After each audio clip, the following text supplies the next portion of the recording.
নাই, দামাদামি নাই। আমার মায়ের যদি কই এই দাম এই দামি ওর ভাই আইতাছে। বড় ভাই যেটা পছন্দ করে আমাকে দিয়ে দিবে, আমরা খুশি ওইটাই গাড়িতে করে লয়ে যাবো গা। আলা কম বেশি এত কিছু বুঝি না, টাকা পয়সা কম বেশি এত কিছু বুঝি না। দিমু হ্যাঁ, যেটা পছন্দের জিনিসই দিব, খারাপ কাম দিব না। আমার এই মাটা আজকে 4 বছর ধরে আমার মা বলছে, মা বাবা মেলা মাইছে আমার গরু দিছে, গোছ 1 মন 2 মন করে শর্ট পরে, আর তোমার গরুতে বাবা আধা মন করে গোছ বাতলি হয়।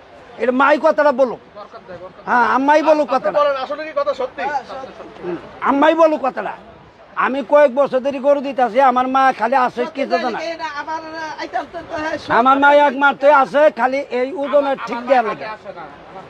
আজকে 4 বছর ধরে এই মা আমার ছেলে করি থাকে, তুই আমার ছেলে, তোর বিপদে আপদে টাকা পয়সা 1.5 বছর আমার টাকা দিছিল, মা দিছে টাকা, বাবা তুই ব্যবসা করগা। আমি মা রে কিছু আমি দিবে চাইছিলাম, মা আমি এটা কইরান, তুই আমার পোলা না। আপনার চোখে কান্নার ছোঁয়া দেখে কান্না, আমার মা বাপ নাই, এটা আমার মা। মার কাছে গরু বেচুন লাভ কিলো, এটা আমার বাঁচবো না। এটা পৃথিবী।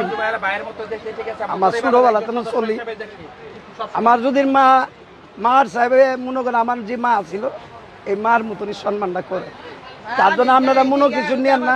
কেমন মা বললেন, আমি এটা আপনার মা, আমার মা নাই এটি আপনার, কথাটা বুঝতে পারছেন? আমার মা যখন নাই এটি আমার আপনার।